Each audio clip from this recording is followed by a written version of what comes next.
आप देख रहे हैं कर्तव्य एवं निष्ठा का बयान, साहित्य और संस्कृति का बयान, समता की आवाज बयान टीवी। नमस्कार, मैं साक्षी गौतम और आप देख रहे हैं बयान टीवी।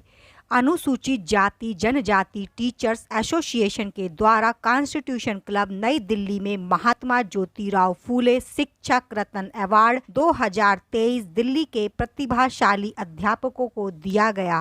बाहर से आए गए आगंतुकों को संबोधित करते हुए SCRT के संयुक्त निदेशक डॉक्टर नाहर सिंह कहते हैं, के लिए विशेष सम्मान है क्योंकि मैं शिक्षक था, शिक्षक हूँ और शिक्षक रहूंगा।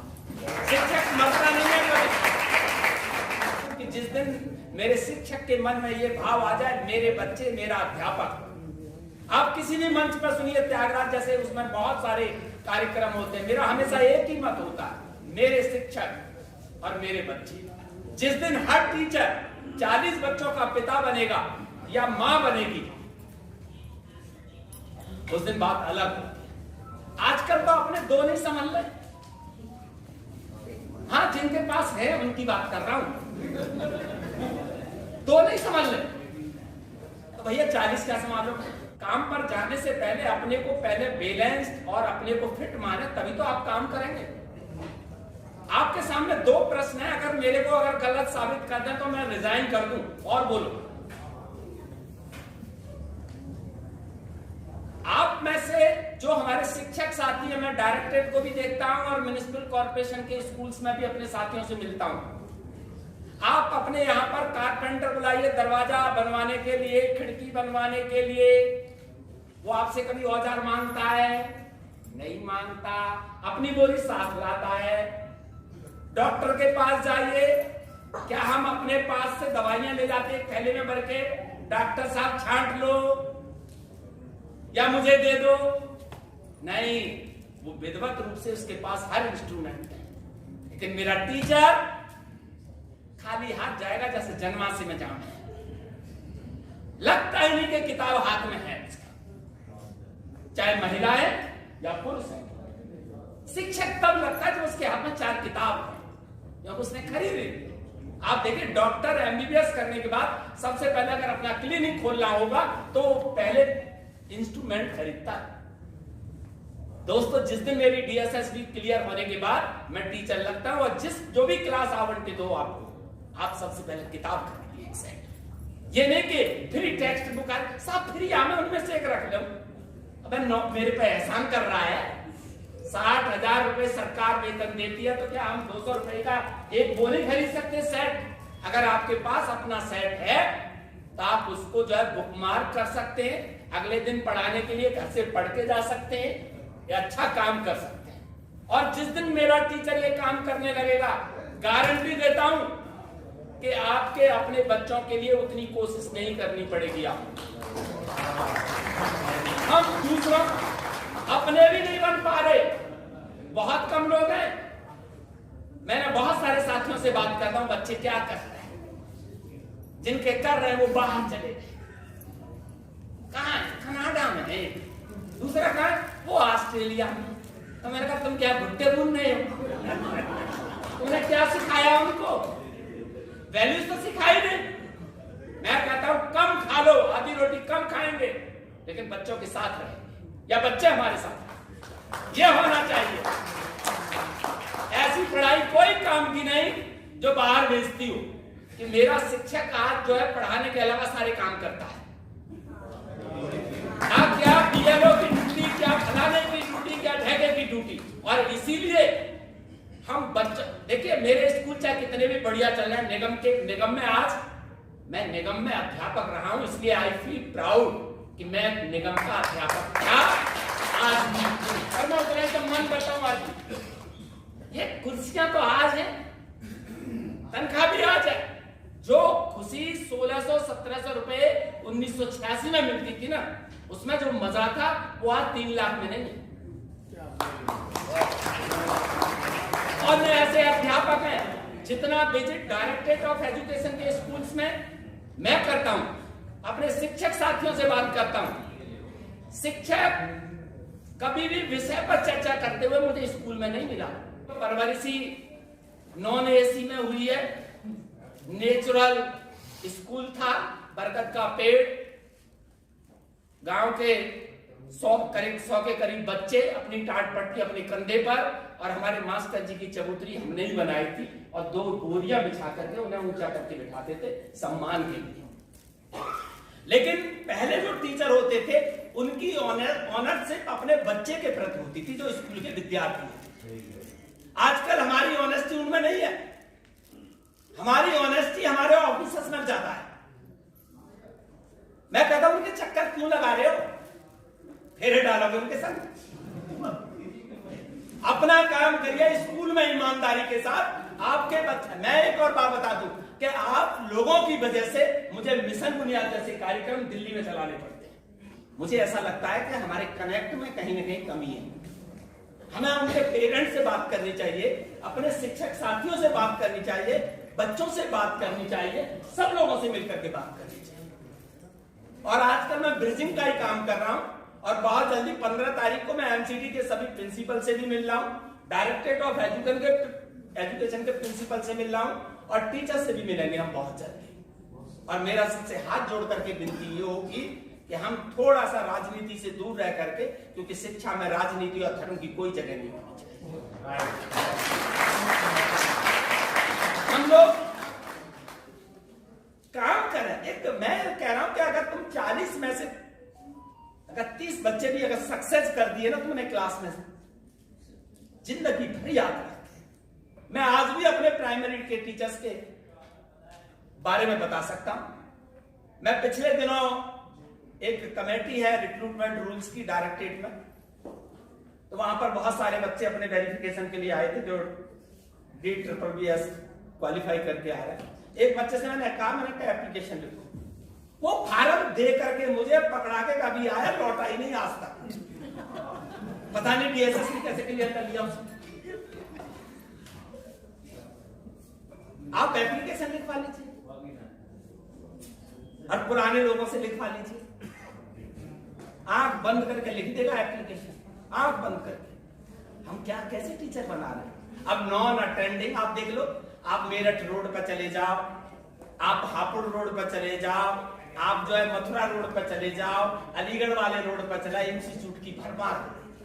पहले इंस्टीट्यूट नहीं होते थे इतने, गवर्नमेंट सरकारी इंस्टीट्यूट होते थे जो कि 5% ही थे, लेकिन क्वालिटी टीचर्स देते थे। जिस तरह चाहो बचाओ, तुम हमें, हम नहीं है आदमी, हम झुनझुनी।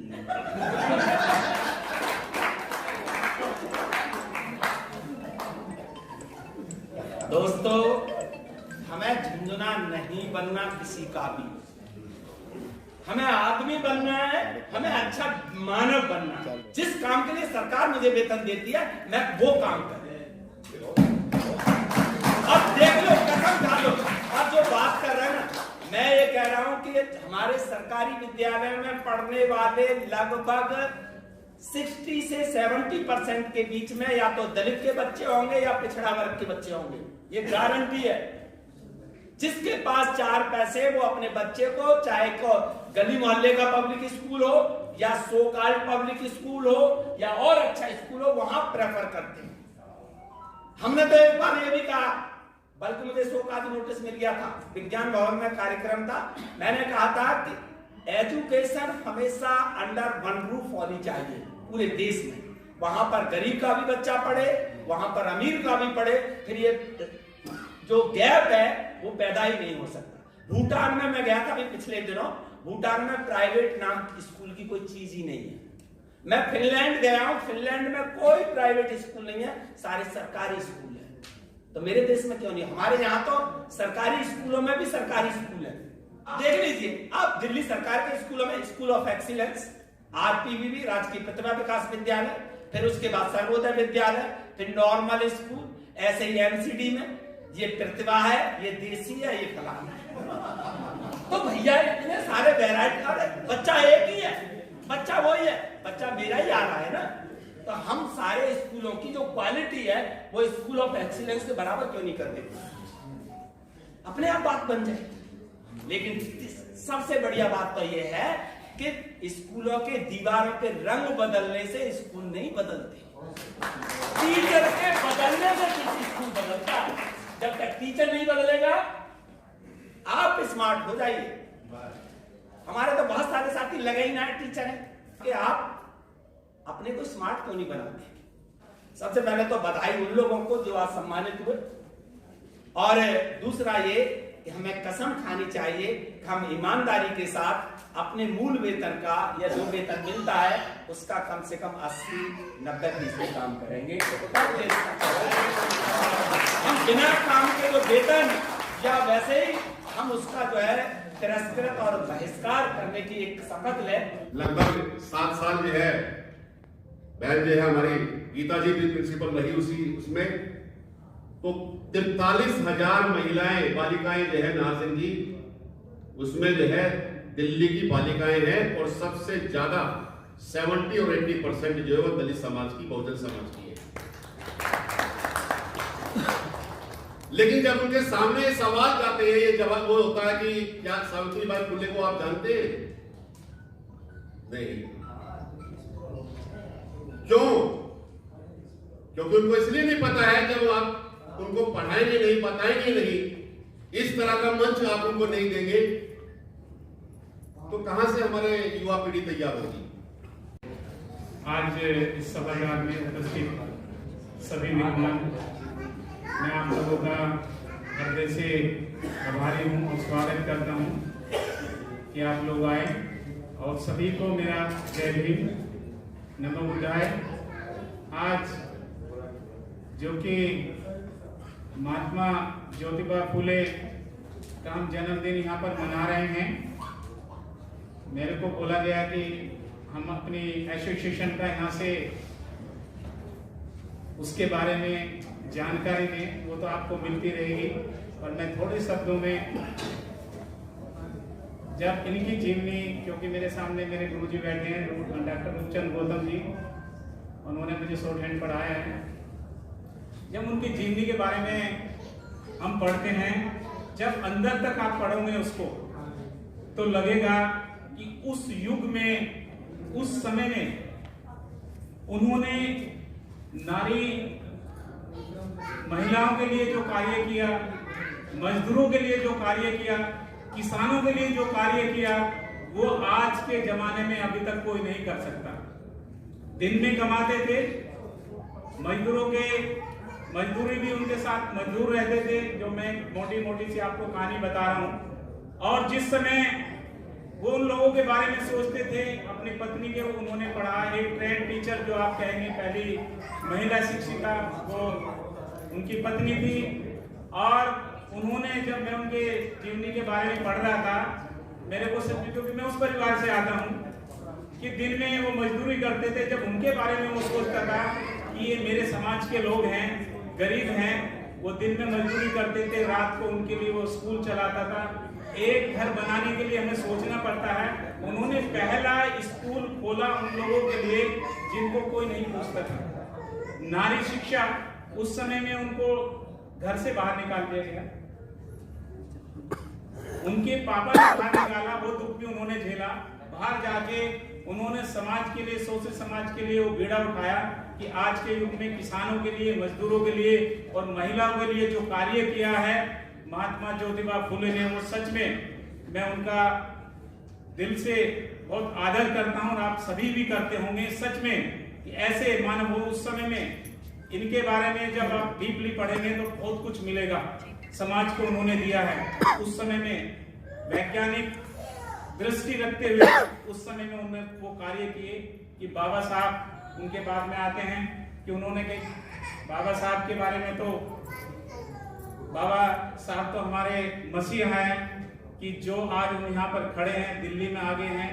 एक समाज में हम रहते हैं जहाँ पे हमें रहने का भी अधिकार नहीं था। आज ये बाबा साहब की देन है कि उनका दरवाजा और हमारा दरवाजा आमने सामने होता है, बातें होती है, बहुत सारी चीजें हैं जिनको मैं नहीं कह सकता। तो आज उनको नमन करते हुए हमारे बीच में डॉक्टर नाज़िम जी हैं, बड़ी शख्सियत है क्योंकि SCRT में है, नाम है, बहुत अच्छे से एजुकेशन में उनका पूरी दिल्ली में क्या इंडिया में नाम है। हमारे बीच में डॉक्टर सारे हैं, डॉक्टर हंसराज सुमन जो कि इसके संरक्षण हैं, पालीवाल जी हैं, शैलेंद्र जी हैं, भारती जी हैं, हमारे नंदकिशोर जी, केपी जी, और दूसरी यूनियन से भी हमारे बीच में हैं। मैं उनका भी स्वागत करता हूँ, अशोक भाई, अशोक कसाना जी, रजब अली जी। तो मैं सभी का यहाँ पर स्वागत करता हूँ। एक छोटा सा, क्योंकि हम लोग ऐसे समाज से, ऐसी यूनियन से जुड़े हैं, सबसे पहले तो हमारा कर्तव्य था कि हम जाते हैं, पहला हमारा ध्येय यूनियन का है कि जो हम शिक्षक हैं कि सबसे पहले हम अपने घर को जहाँ हम शिक्षा देते हैं उसको बेस्ट करना। और मैं इस दावे के साथ कह सकता हूँ कि जहाँ पालीवाल जी का स्कूल है, केपी सिंह का, शैलेंद्र जी का, जो हमारी यूनियन से जुड़े हैं, पहले यूनियन का काम नहीं है, पहले शिक्षा देने का काम है। अब जहाँ हमारे यूनियन के पदाधिकारी रहते हैं तो वो हमारे स्कूल, चाहे वो वेस्ट में हो, ईस्ट में हो, वो नंबर 1 पे ही जाते हैं। हमारे शिक्षक भाई बहन हैं, उनके लिए कार्य करना, ये हमारी यूनियन का पहला ध्येय है कि पहले हम बच्चों पे ध्यान देंगे। हम ये चाहते हैं कि जो हमारा नीचे से बच्चे आ रहे हैं, नीचे समाज से बच्चे आ रहे हैं, उस शोषित वर्ग से बच्चे आ रहे हैं, सामान्य वर्ग से भी बच्चे आ रहे हैं, वो गरीब घरों से आते हैं, क्यों ना वहाँ की टॉयलेट अच्छी हो, क्यों ना वहाँ के कमरे अच्छे हो, जो व्यवस्था हम कर सकते हैं वो हम कोशिश करते हैं कि हम उन बच्चों को एक अच्छा व्यवहार उनके साथ कर सके, एक अच्छा वातावरण वहाँ दे सके। टीचर्स एसोसिएशन का यही सबसे बड़ा उद्देश्य है कि हम अपने समाज के लिए, बच्चों के लिए ऐसा करें जैसे वो हमारे बच्चे हैं, और ये हम करते हैं, ये हम प्रैक्टिकल दिखाते हैं, बोलने में विश्वास नहीं करते। और हम यही चाहते हैं कि बाबा साहब ने जो हमें दिया है उसी में से हम और किसी को, वो हम दूसरों को बांट सके। और एक बार फिर महात्मा ज्योतिबा फुले पर के लिए आज जबकि उनका जन्मदिन है, आप सबों को बधाई, एक बार हार्दिक धन्यवाद कि आप इस प्रोग्राम में आए। और शैलेंद्र जी ने बहुत मेहनत करी। 5 वर्ष पहले हमने SC/ST टीचर्स वेलफेयर एसोसिएशन का गठन किया। उद्देश्य केवल एक था कि शिक्षक संगठित हो। हम अपने विद्यालयों में, क्योंकि हमारे पास गरीब आदमी का बच्चा आता है, किसी अमीर का बच्चा पढ़ने के लिए विद्यालय में नहीं आता, नींव मजबूत करने की पूरी कोशिश करते हैं कि नींव यहाँ से मजबूत हो और बच्चा आगे तक पढ़े। हम उनके आदर्शों पर चलने की कोशिश कर रहे हैं। वो कितनी सफल हो रही है वो तो समाज ही बता सकता है कि कितना हमने उसमें बढ़ चढ़ के योगदान लिया और कितनी हमें सफलता मिली। प्राइमरी का अध्यापक बहुत मेहनत कर रहा है, इसमें कोई दो राय वाली बात नहीं है, और डरता भी नहीं है। सम्मान करते हैं हम अपने अधिकारियों का, डरने की बात नहीं है। डरना तब पड़ता है जब हम अपने कार्यों में कोई कोताही बरत रहे हो। प्राइमरी का मास्टर तो रात को भी लगा दो, वहां भी लगा रहेगा। मौके पर यहाँ मौजूद है, अपने आप ही खूबसूरत है, और जिसने ये काम किया है, कुंभकारों को मैं शिक्षक नहीं मानता, मिट्टी का व्यक्ति हूं तो मुझे पता है कि घड़ा बनाने के लिए क्या करना पड़ता है। तो यहाँ इतने सारे कुंभकार हैं, और वो सारे कुंभकार महात्मा ज्योतिबा फुले जो कर गए हैं, कह गए हैं, उसको साकार कर रहे हैं। आज जो ये हम वर्षगांठ की शुरुआत कर रहे हैं, जो लिखा भी हुआ है, फर्स्ट महात्मा ज्योतिबा फुले शिक्षक रत्न अवार्ड 2023। इसका मतलब हम आज से इस